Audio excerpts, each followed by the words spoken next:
Well, greetings one and all from Sage and me, if I may. Sage, you mind if I sit in my own chair? Yes, so here we are again, the third session in this series. May or may not complete today, but nevertheless, let's see how it goes. There's no pressure. Right, let's, without further ado, have at it. Well, one I do.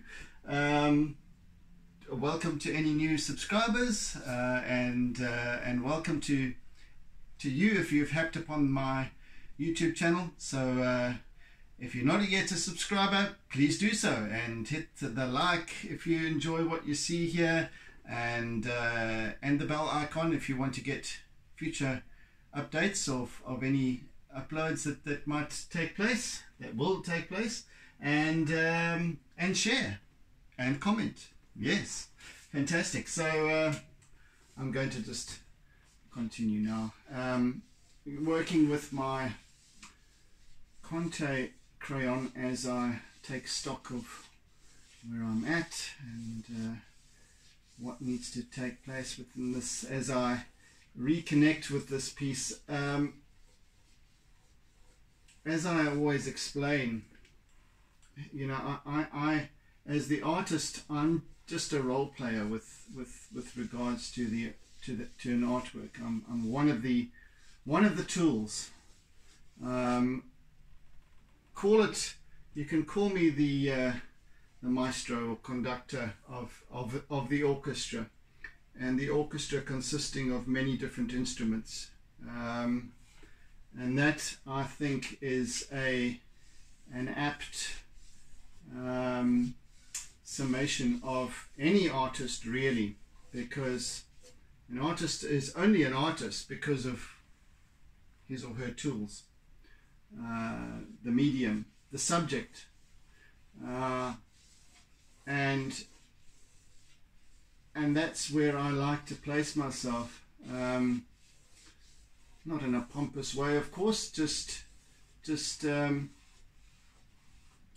because I like to allow the artwork to create itself, and this is why I can talk through the proceedings as opposed to trying to focus on getting the desired result. I just allow the artwork to happen of its own, in and of itself, which is very, very important, and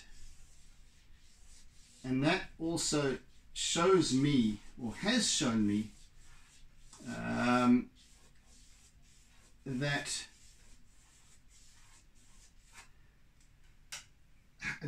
an artwork is energized, and it has a language all of its own. It has a message all of its own. It has a presence, and to give it its legs, give it the capacity to create itself, to come together as it should, as it desires to give oneself. My role, I believe, as an artist, is to give myself to the energy, to give myself over to interpretation. This is not merely my interpretation. This is the artwork's message coming together. Its language, your interpretation as the viewer. There are so many factors involved and facets to an artwork, no matter what it is. There's so much at play. There's so much energetically at play. I find that fascinating. Honestly, I do, because it makes you realize that there's so much more to... Oh gosh, we've got some rustling down here. Sage is getting busy with something. Sage, please come here. You're creating a lot of noise there. Let sleeping cats lie. Except she's not sleeping, which she does most of the time, except when she wants to come in. Oh, here comes Finn as well to say hello. Finn, come and say hello. Come and say hello. and look at the size of her now. She's grown big, haven't you, Finn? And she's after also helping Sage to create more noise inside there. So be aware, be aware.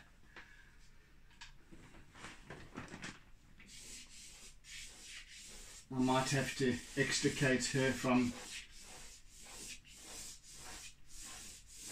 where she is.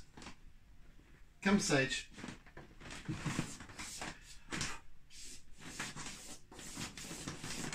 Fully intent on whatever she's doing. Come on out of there.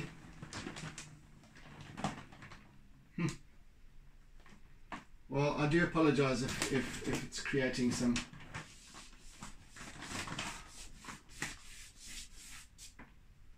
background noise there. I don't know what picks up so well on camera, on the sound. Finn, come over here. Don't antagonize or add to the scenario.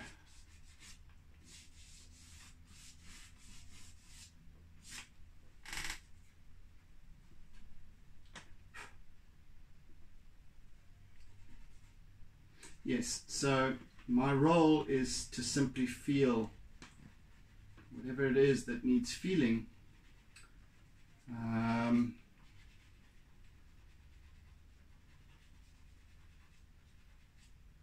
Of the location, the subject, and allow the artwork to describe itself.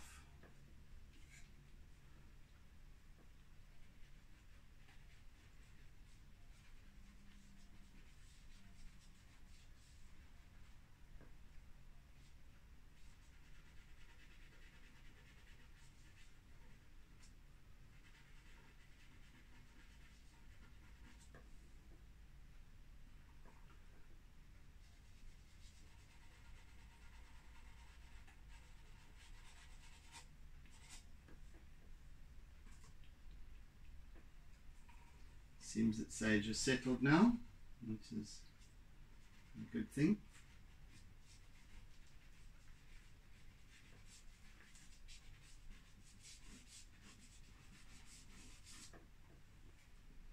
So right now I just need to feel the essence of this scene as it plays out, the tranquility, the expansiveness of this space, the faint sounds,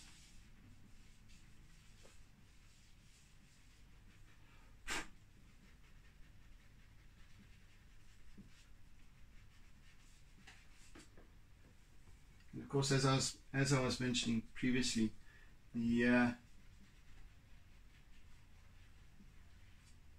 the difference in treatment in texture and color of these two aspects to this piece, the balance. The tranquility is kind of underscored by the use of lateral line. And on this side we've got this higgledy-piggledy line, but also a lot more vertical stuff to enhance the nature of the cliffs and so on, and that language that goes on there.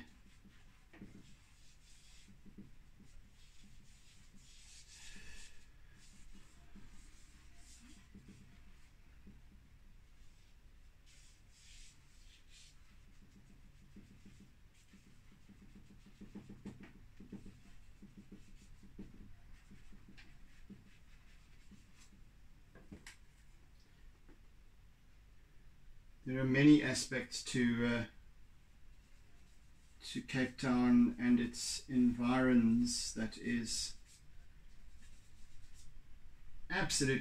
are absolutely breathtaking, and you really have to spend time there in order to for its magnitude to sort of settle in and unfold for you. You don't really get it by driving around a lot, and well, you do to a degree, but it's when you stop and just take pause, spend half an hour somewhere, just taking it in, and that's when it really shows up. And you start to once you've got over the absolute breathtaking awe of the vistas and so on, and you just allow it to settle in. New things start to become apparent, new observations, and it's important one does so, because in fact with everything, because otherwise you can just get that, otherwise you just get that touristy perspective, that's you're moving on from one site to another site to another site, and it's all just overwhelming in the end, because it is very, very awesome. You know, the different, you know, you'll come around one little headland and there's another little bay that is just completely different to the last. Cape Town is so diverse in its geographic appeal.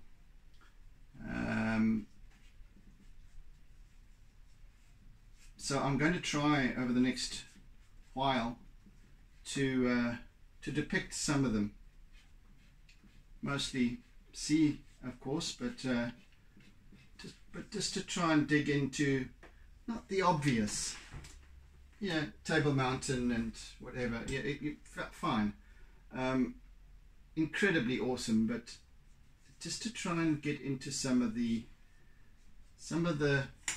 underlying language that goes on, if I can call it that. There's a great deal happening, and I want to just focus on a few of the little details that might slip one's attention so easily.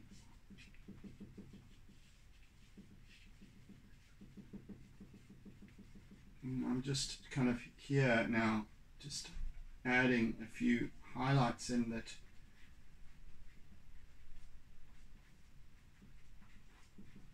kind of show the reflection of the sun as it catches certain facets of these cliffs. There's a whiteness that is just because of the reflection and off the sea and from the sun and off the sea, a lot of reflection.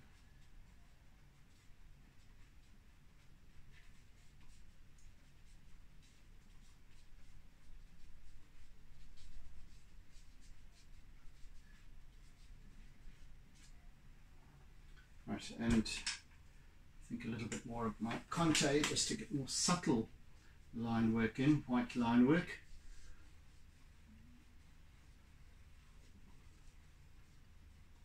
This now, so this piece is now reduced to the subtleties, I fear. Not I fear, but I declare, rather. Nothing to fear, I promise you. So it took shape pretty quickly. I mean, we got the composition going rapidly. It started to really come together quite rapidly, because the area I could cover with charcoal and pastel, of course. Now we're down to like line work instead of you know, covering ground with our charcoal. Now I'm just doodling. I'm doodling around and just leaving a little trail, almost like a snail trail of line, a spider web of line, that is kind of higgledy-piggledy, it chops and changes. It's not straight lines. I'm rotating this square profiled crayon in my fingers so that as I go, the line kind of twists and turns and jolts, which gives me an interesting form of line.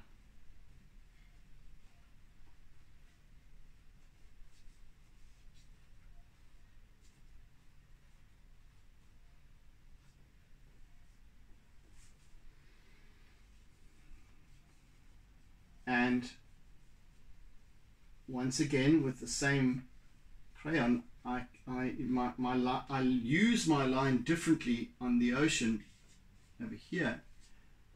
My technique changes to what it is over here, for that matter.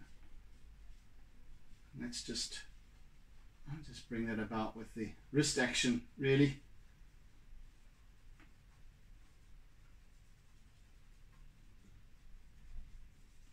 So yes, this is the doodling phase.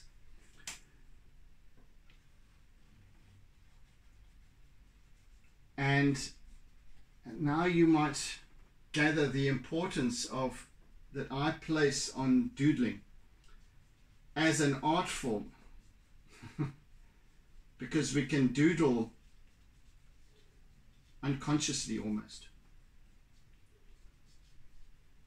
I always use the analogy of that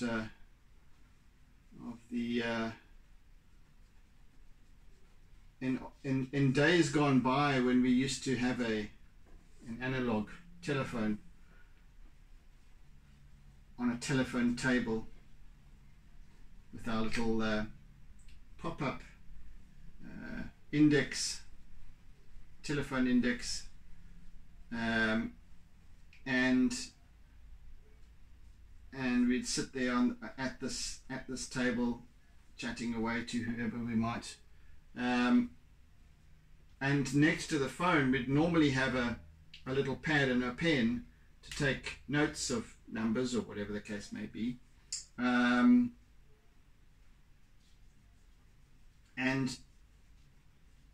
imperceptibly almost our hand would, or unconsciously our hand would pick up the pen and start doodling on the pad, creating shapes and forms and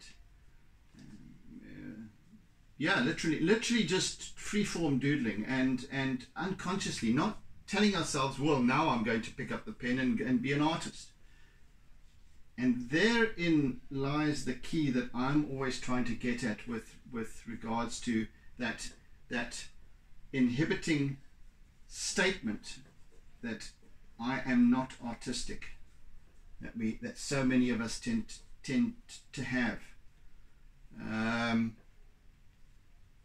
because doodling is proof that we all have artistic ability, no matter what it is.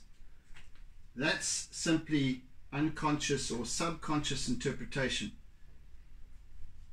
That's the mind just running on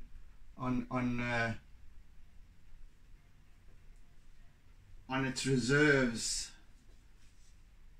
playing out a story on paper with no intention of it being an artwork or being anything other than just a manifestation of the mind's expression. I always find that absolutely fascinating, and my mission is to help people to discover that lost or dormant talent that we have for creating, and how we can apply that in our everyday lives. The art of the doodle.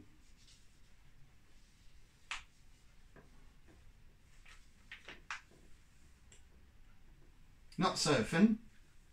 I hope you don't start jolting up the tripod there. Yes, it really is a fascinating thing, I have to say. I'm going to add now some like a wheaty color. I want to just try out something over here. Right, no, that color. Just a couple of little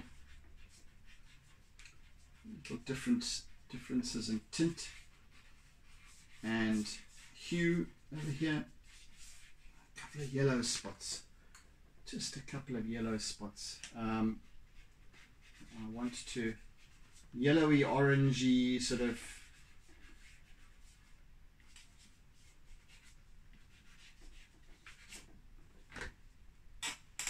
just offsets.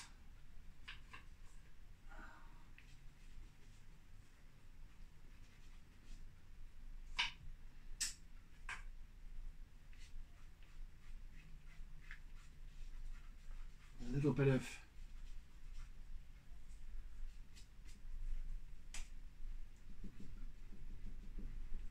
kind of almost terracotta, but kind of almost umber.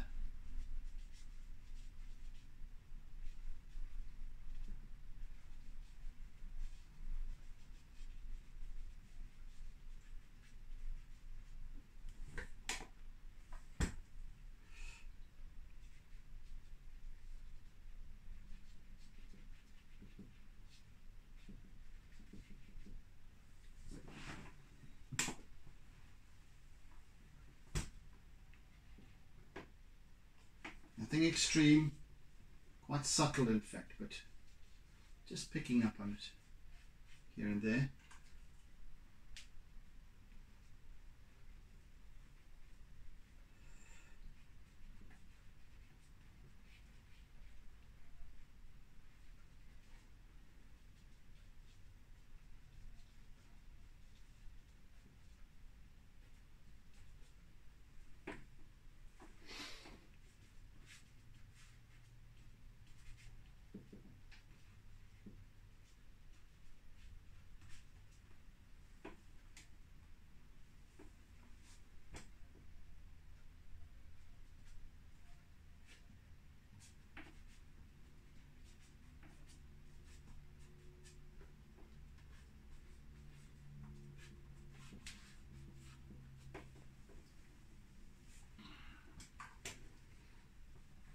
Right, and now just taking up my compressed charcoal, which I want to use very sparingly, or fairly sparingly, because it is the darkest of my utensils, tools here. Very dark black, so I'm using it sparingly, just to get into those very dark areas. And this be I would only use it. I don't like to use black per se in painting, for example, with acrylic paints, because it's too dead. But this is primarily a charcoal piece, charcoal and deerstalk pastel, but its origin, its basis is charcoal, and that has a particular essence to it that requires black, and because charcoal is black, or essentially black, but this is blacker than black, and so therefore I use it just for line, not filling in a big blob of black. That would be far too much. So just again doodling around, it just creates that little bit of contrast even against the charcoal that's already there. So this is your compressed charcoal, as I was explaining in a previous session. Your compressed charcoal is made by obviously grinding down your charcoal sticks into a powder, and then compressing it together and creating this little crayon, really almost like a pastel, but different different consistency. It's a little bit denser than a chalk pastel or soft pastel, but very, very black. Even blacker than a black pastel, which I never use. I don't use any of those, but just really works with this to create some nice dark shadows, because there is this intensity of light and shade in this piece. A starkness almost to the rocks, and white on top and dark on the side, very dark on the side. So yeah,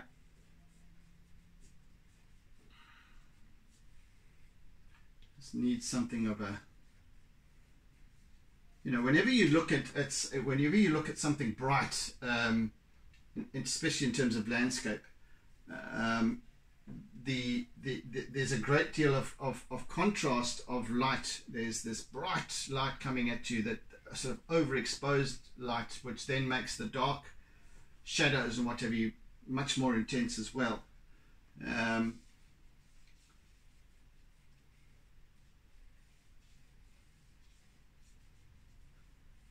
Yeah, so I'm trying to find that balance here.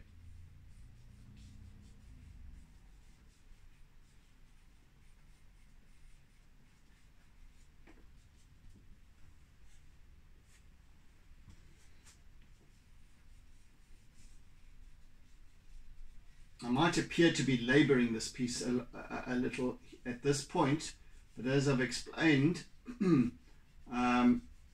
it took very little time to cover ground to begin with, but now I'm doing the slightly finer work, which takes a little more finesse, but it's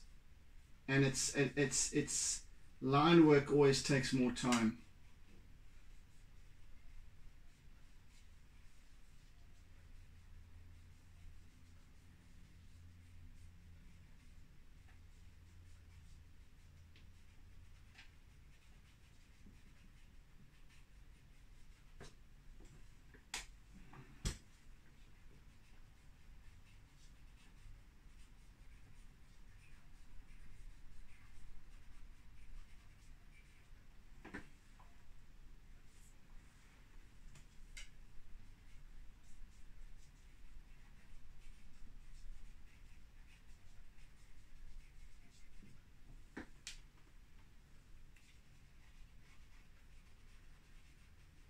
So you can imagine that even a very stark landscape like this is full of life. Little creatures scurrying about, birds of prey. Somewhere out there are baboons and other such animals.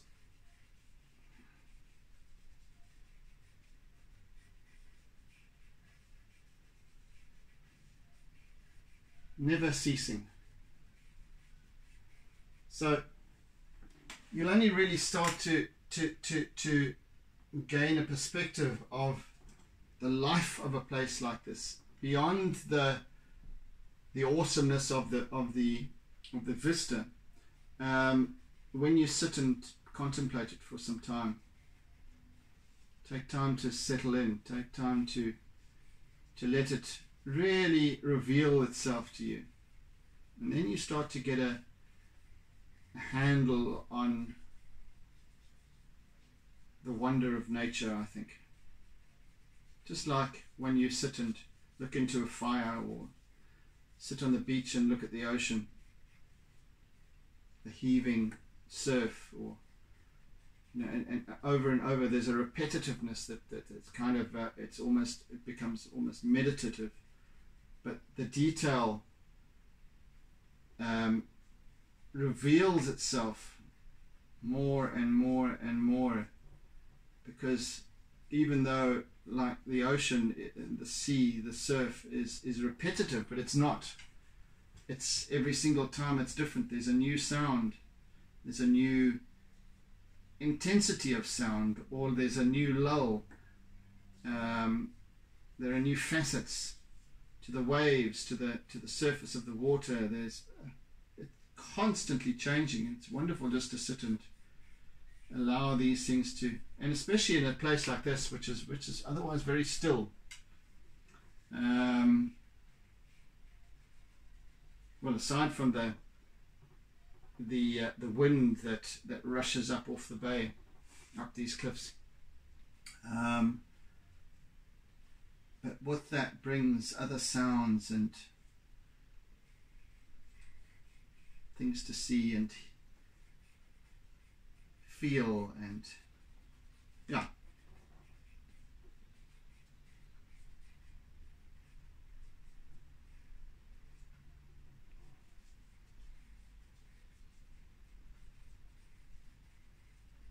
I think if you're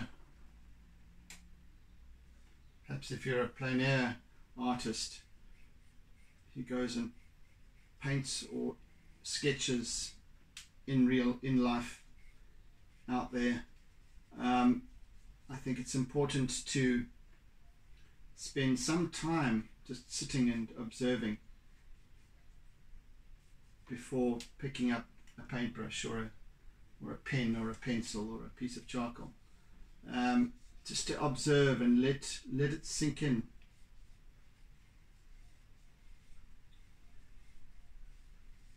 What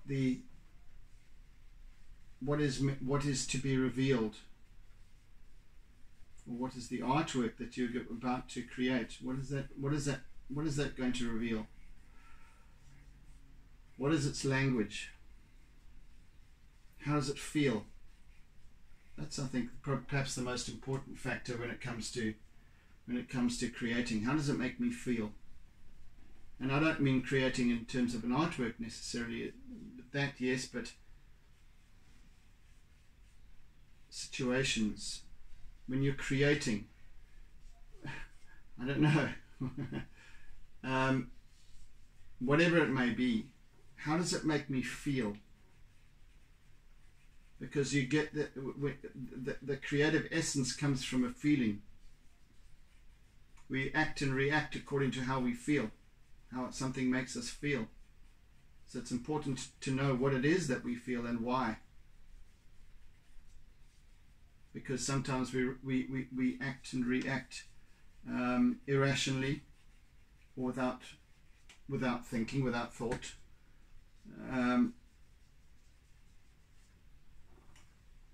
So sometimes it's important to allow the mind to settle into the why.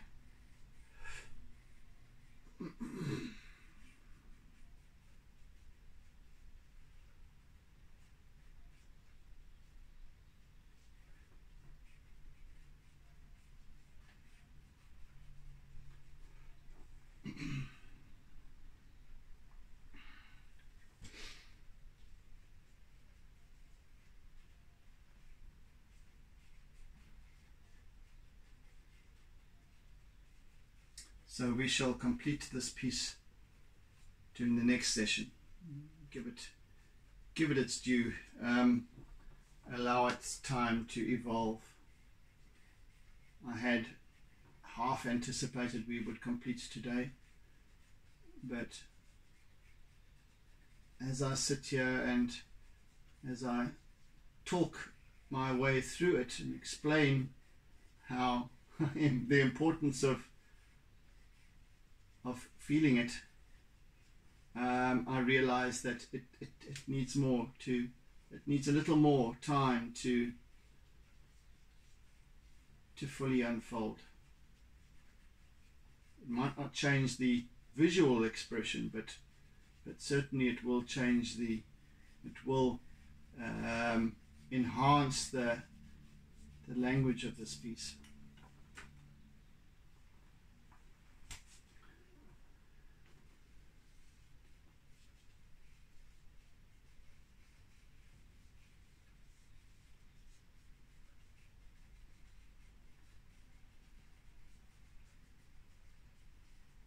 Quite a bit more white white contact crayon work to be done, I think, here.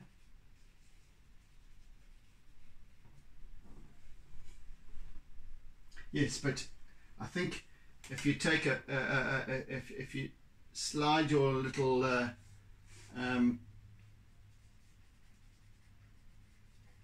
cursor along your video, you'll see from when I started this piece to when I started using my compressed charcoal, how it's intensified quite dramatically the contrast of the work of the piece as a whole. Just slowly, line work has kind of just worked it up, and just it's almost like you're adjusting the focus on a lens, and suddenly things start to become crisper, clearer. And this is just through line work, simple line work. But because of the darkness of the line, each little line contributes to the next, or the last, and adds another couple of layers to this piece as well. So you've got quite a lot happening in terms of layering, which lends itself to dimension and form.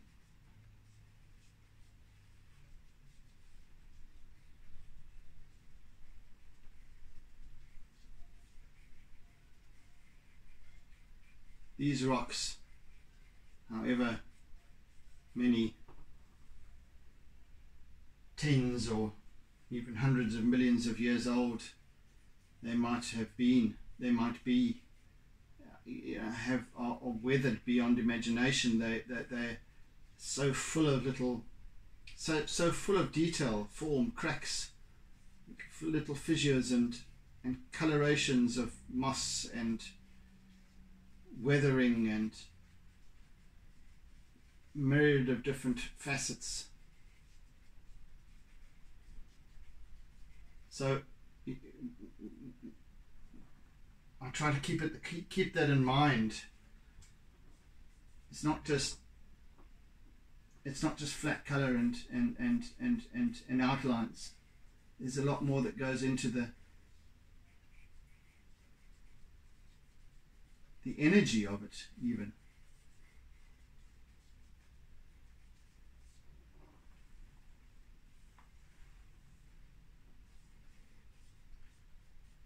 So we've got about 8 minutes left, 7-8 minutes left.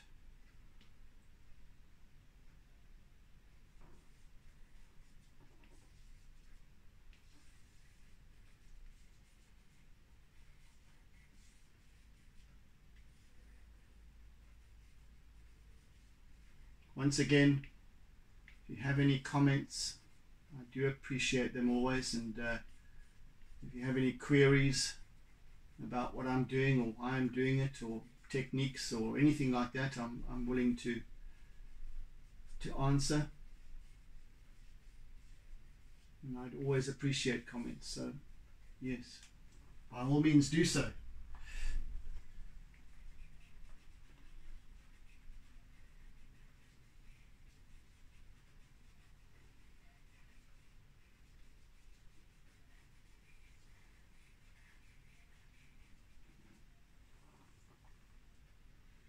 I had a friend the other day who commented how amazed they were at how quickly some of my artworks of seascapes, like this one up here on the wall, come together. How quickly they come together. They said that they wouldn't have been surprised had it taken weeks, but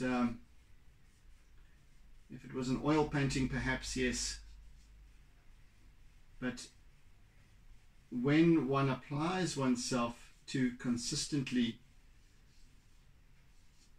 getting into the zone of allowing the artwork to reveal itself, as and when it will, it does happen pretty rapidly. Well, it can happen pretty rapidly. Portraits are different, however. I found that having just recently completed a portrait commission, there you need to pay attention much more to detail and the nuances of facial characteristics and so on, which then slow things down quite dramatically. Yeah, so but with this,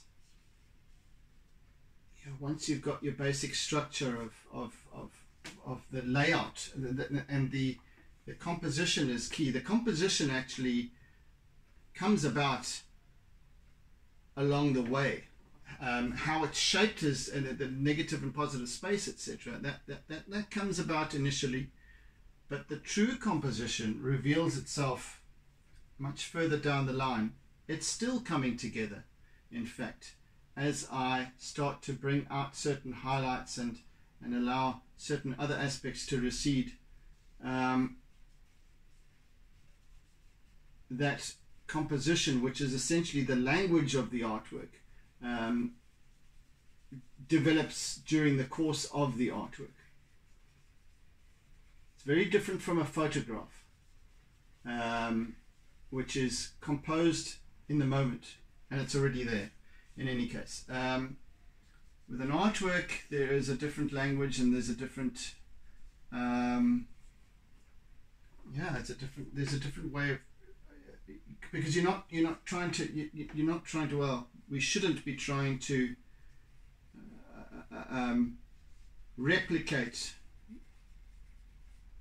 what we see. There's a lot more involved in terms of its of interpretation, and as an artist, or of the artist's interpretation, and that comes through in the rendering, and the rendering then starts to develop as a composition. That's my theory. My humble theory.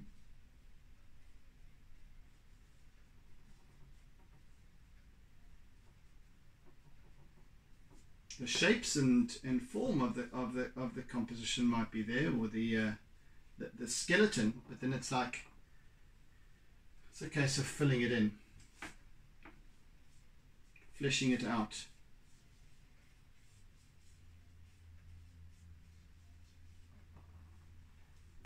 Just like these subtle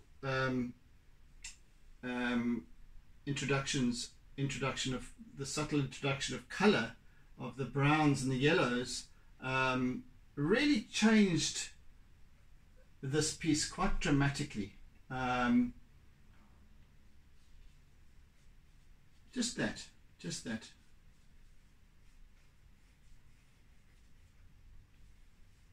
And then the focus changes slightly as a result as well. The composition actually shifts a little bit. So yeah. Anywho, that's enough for today. It's enough waffling, enough doodling. So yes, until tomorrow, or until the next episode. Thank you for joining. I really appreciate it, and I hope you've enjoyed it thus far, this little journey.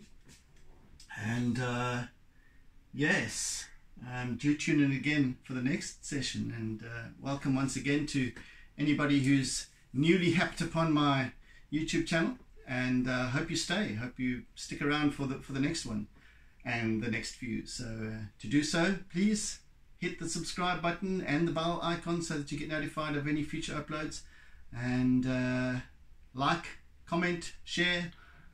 I really appreciate it. So yeah, have a fantastic day further, guys. Oodles and doodles of toodles, and I'll catch you again on the flip side. So take it easy, good, be kind, be good, be gentle, be caring, be loving, etc., etc., and catch you again soon. Bye. And don't forget to doodle.